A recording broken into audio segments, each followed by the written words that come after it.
On today's episode, DeRaud Messinger Show, reacting to Texas versus Kansas. Number 24 Kansas versus number 3 Texas. Dylan, it was a good game. Of course, this quick reaction is part of HornSports' Longhorns coverage. We appreciate all your support over there. And, of course, free content. You got to love it, especially when it has to do with Longhorns. But, Dylan, interesting game. You know, all the games are interesting for Longhorns, Dylan. They don't like to have fans get a deep breath on a Saturday. You know, if you have some sort of heart issues, I don't recommend watching this team. But Dylan, yet again, when the game needed to be solved in the fourth quarter, late third quarter, Texas just seems to find a magic potion. Who are you giving your game ball to this week? Wow, Devon. I mean, I just want to say I feel vindicated. I don't know if everyone watching this has watched our preseason kind of stuff, like before the season started. We did a player draft, right? Who we thought were going to be the most impactful players. I got an absolute steal, it sounds like, at around the 5-6 turn here in my pick. But I had Jonathan Brooks as one of my impact players going into this season. And my God, is he a major reason and why Texas won this game. He had 218 yards on 21 217 in carries. my books, but 218, On 217, 17? just a lot of yards. 2 touchdowns too. You know, Yeah. I'm trying to steal airtime because you just keep on bragging about Oh, it's yourself fun. over It's there. fun. But Fun. yeah, Jonathan Brooks, Dylan. What do you feel about the Hallettsville product? I thought he looked great. I think given our first kind of weeks or I guess I would say the first 2 weeks against with the games against Rice and Alabama, there was concerns, right? We didn't know who the lead running back was, and you didn't really see Brooks kind of take over the role during that period. And then the Wyoming game happened. I believe he had around 164 yards in that game. Um, and since then, he's been the lead back, and you saw it happen here again. He was averaging 10.4 yards per run, Devin. So he was obviously murdering it out there, running by everybody. I believe by the halftime mark, or I don't know. I don't know if you've I got the I stat think on already you. by the end of the third quarter, he was at like 200 or something crazy. Yeah, well, by the end of the first half, he had 11 carries for 124 yards. So That's he a was good game in most unstoppable. books, yeah. Yeah, with I mean, and it's not all just him, right? He had gaping running lanes with Which this is the other interior game offensive ball line. right here. Hmm. That Yeah, interior offensive line play, headlined by Dylan. we Who's got the to go with headline? center Jake Majors. He had a good amount of pancake blocks. There was one where he just opened up the middle for Brooks just to get right into the end zone on one of them, and he got left guard Connor Hayden and right guard DJ Campbell, who was getting pretty, I think, pretty frisky out there. Devin, there was some shoving going around. He was in a lot of that when it was going on. So really loved the effort up front for these guys because it wasn't just Brooks, right? Baxter did contribute as well as Ewers. Ewers had a good amount of yards in this one. They had 336 yards total rushing, Devin, on 51 carries.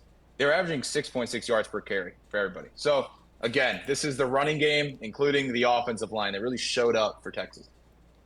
Yeah, and running game aside, of course, Quinn Ewers, Dylan. I believe it was right before Yeah. halftime. The one interception. I think there's like 5 seconds left after the pick, and maybe Dylan discusses a little bit of that in the deflated balls portion of our reaction. But other than that, little miscue, Dylan.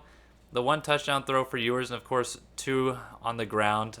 He's not the game ball recipient for me, but I mentioned that to allude to the fact that A.D. Mitchell is the other recipient. Dylan, looks like you're trying to jump in. What's going on? I just wanted to say, I know you were in the press box today, so you don't hear the broadcast. I can't remember the play-by-play in this one. I know McElroy was the color. Every time you were scrambled, they talked about the off-season, losing weight, cutting the hair. Like, it was literally every time. So I don't know if fans are frustrated of that yet, but it was kind of ridiculous. They should be. I mean, being around the program as much as myself, and of course, I like to have a fun time, Dylan, and make jokes. If you guys watched our preview video for this game, that would be pretty well telling, I would say. But yeah, Dylan, the Chick-fil-A diet. I mean, I've at this point I've just been joking about it every time I include it in a tweet. Like, oh, Quinn has been doing great since his Chick-fil-A diet in terms of running. Like, guys, that was a storyline for the summer when you got nothing else to talk about. We're past that. The mullet, oh, Dylan, it's Poor like mullet. he's never had a Oh, mullet in his life with all the talk we've had. But anyway, correlations between play, I'm not sure. A.D. Mitchell, though, the recipient, Dylan, of a game ball.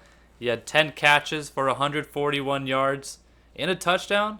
But also, Dylan, I don't want to mention this Oklahoma receiver in the past because it won't make people too happy.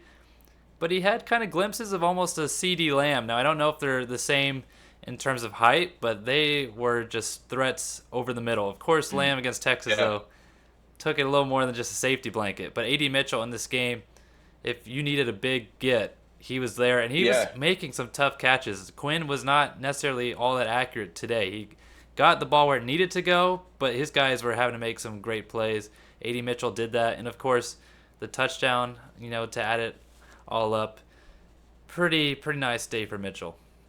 In a game too with Jadavian Sanders going out, and I believe at around the 3 minute mark in the first half. So you lose one of your biggest receiving threats, and so you need somebody to step up. And he'd already been having a pretty good game before the exit of Sanders with, I believe it was the ankle injury, um, and then kept showing out, right? So that was even more impressive to me too. Like they just never let up. The chemistry between him and Ewers, which was almost a concern at the beginning of the season with just how the not necessarily a concern, but it just wasn't there yet, right? And then now you're seeing it really come to fruition, what they've worked on and the connection they have, because he has been, I don't want to say he's taken Whittington's safety blanket role, Devon, but it seems like he's really pushed Whittington out of kind of that 5 to 7 reception type of games that he used to do. Now that seems to be more of Mitchell's territory, and just combined with his athleticism too, you're really seeing a difference between him and Whittington.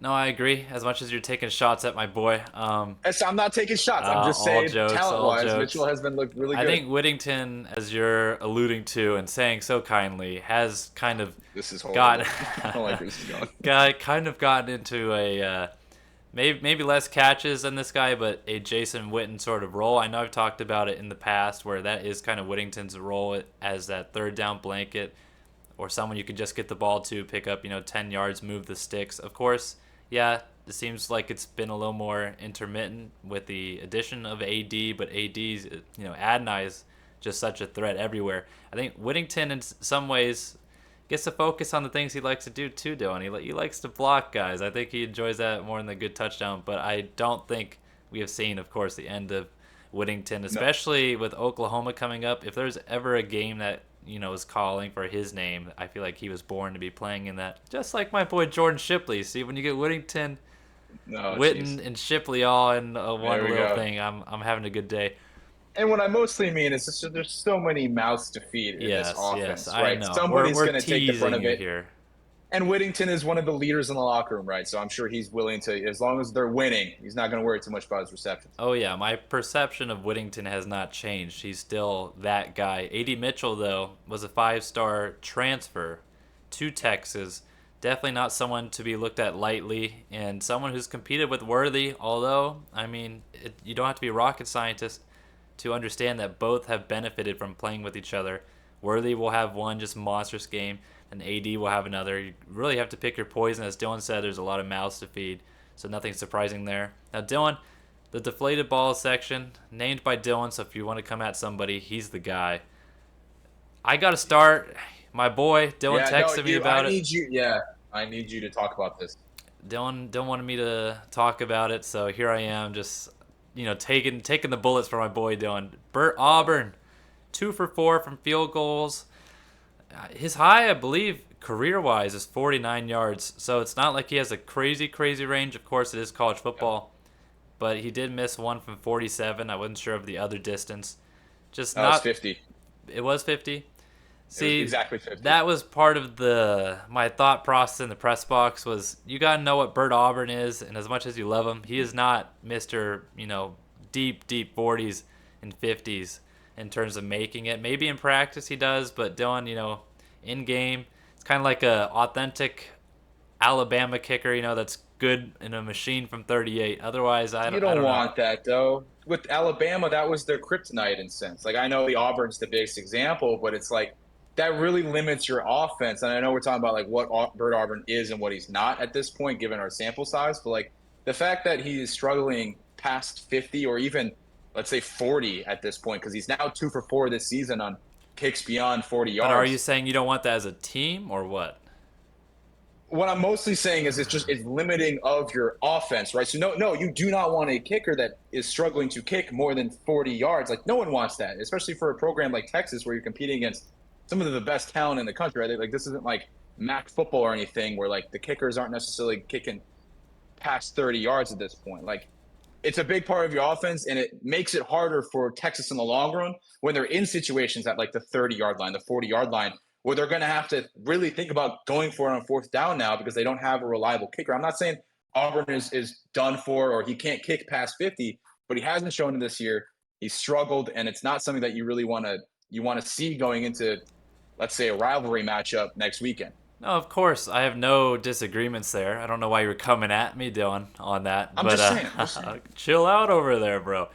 Like Dylan said, I know, especially NFL, like I was alluding to, you want those guys that are hitting from 50 consistently. Of course, it's college, but like Dylan said too, Texas is a top program, and it is funny. You always see the kickers are coming from small schools, and they don't seem to ever be coming from these big schools. There's enough, offers to go around to get a solid kicker. Of course, though, kickers are all about confidence, Dylan. You could get the world's best kicker in high school, and then week two, after a week one, just miss fest, you get a totally different guy. So it is hard to recruit the kicker position. I get that. But like Dylan's saying, you do want a kicker that you can count on back there, and definitely would be ideal if you could stretch the field in terms of kicking, so that way once you're in a certain range, like Dylan is saying, then you're more confident in sending them out or not having to go for it.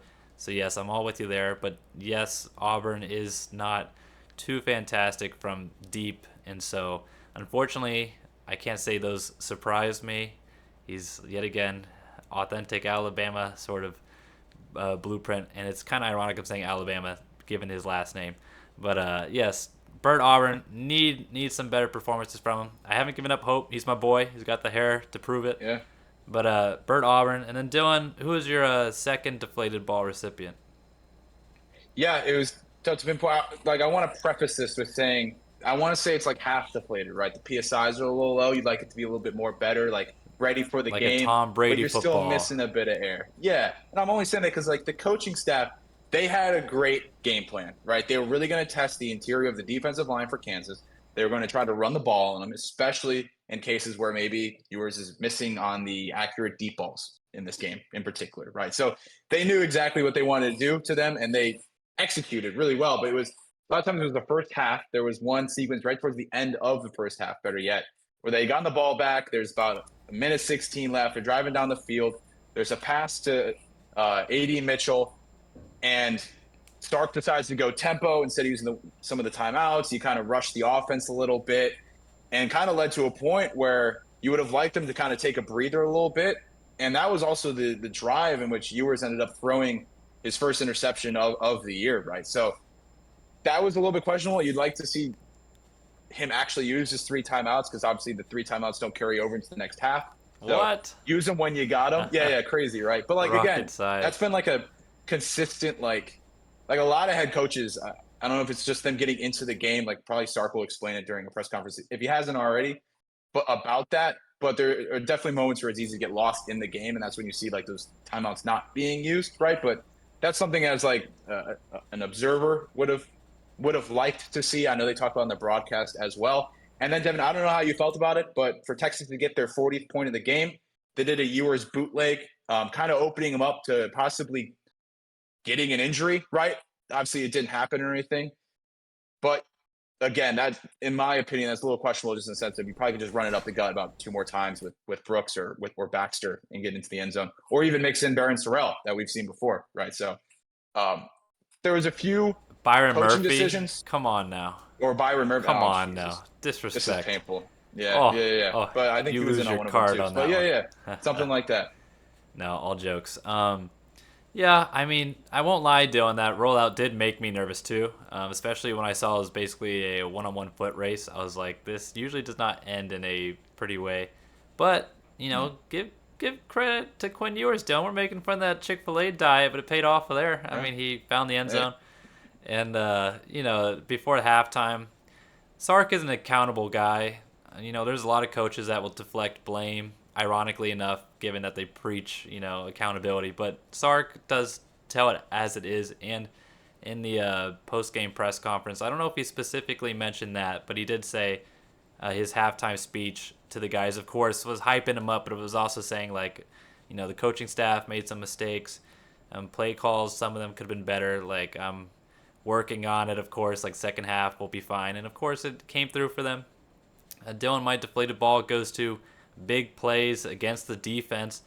This is, a reoccurring theme, every week. However, the entirety of the defense, Dylan, you can't really be mad about. I mean, they've been doing, to say a good job would probably be an understatement. I don't know what's They've been excellent all year. excellent all year. But every week it seems like they allow one or two pretty big plays, and it happened again this weekend against Kansas. Of course, you had one play that was, I don't know if you could, I feel bad for whoever had to write it down into the box score, Dylan. If it was like traditional box scoring in baseball, your scorecard would have been done.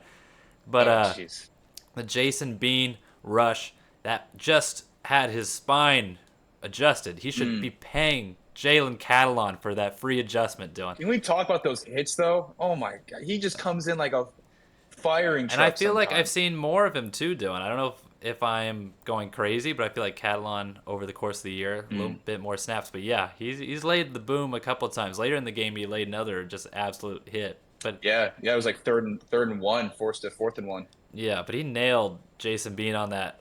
And I think Bean didn't necessarily see him coming. Although, I mean, I'm sure that hit. He tried to duck. He did. You It kind was of saw very, him try to slide. I On think the he saw it like replay. super last minute. Or not even last minute, last millisecond. And then Catalan made him pay. And then, Dylan probably can, correct me if I'm wrong on the name, but Daniel Highshaw Jr.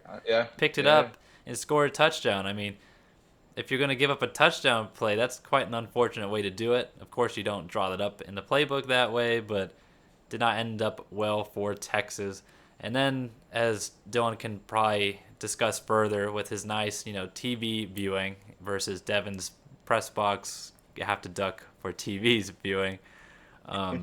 Jason Bean with the big 58-yard bomb to Trevor Wilson. Dylan, what do you think about that coverage real quick? Yeah, that was the tough part. I didn't look like Jahdae Barron had eyes on the quarterback, right? So he could have been doing more of a zone, but in that instance, you had the receiver just run right by him. He didn't pick him up, and then with that speed of the receiver, just going right by Keaton Crawford for the deep ball. So probably miscommunication defensively, not the things that you want to see. And this time, Bean did connect. There was that one where I think Ryan Watts got beat before his injury that took him out of the game later on. That Bean kind of overthrew the guy on that one. So there was. On top of that instance, there was also the other side of it too, where you're seeing Horners get beat for Texas. Yeah, and Dylan, just to add in one last deflated ball that I'm coming up with on the spot, we did have, in all honesty, a difficult time choosing these. I mean, some of these are nitpicky, as Dylan talked about, but in order to be a championship level team, you got to be nitpicky. Dylan, deflated ball injuries. Jatavian Sanders and Ryan Watts, as you said, both left the game due to injury. We'll see their status as time goes on. Of course, it's a big week for Longhorns in their Red River rivalry game next weekend. And I'll leave it on a little teaser right there. Don't forget to like and subscribe for more content. We got a lot of content coming for you. Have a great rest of your day.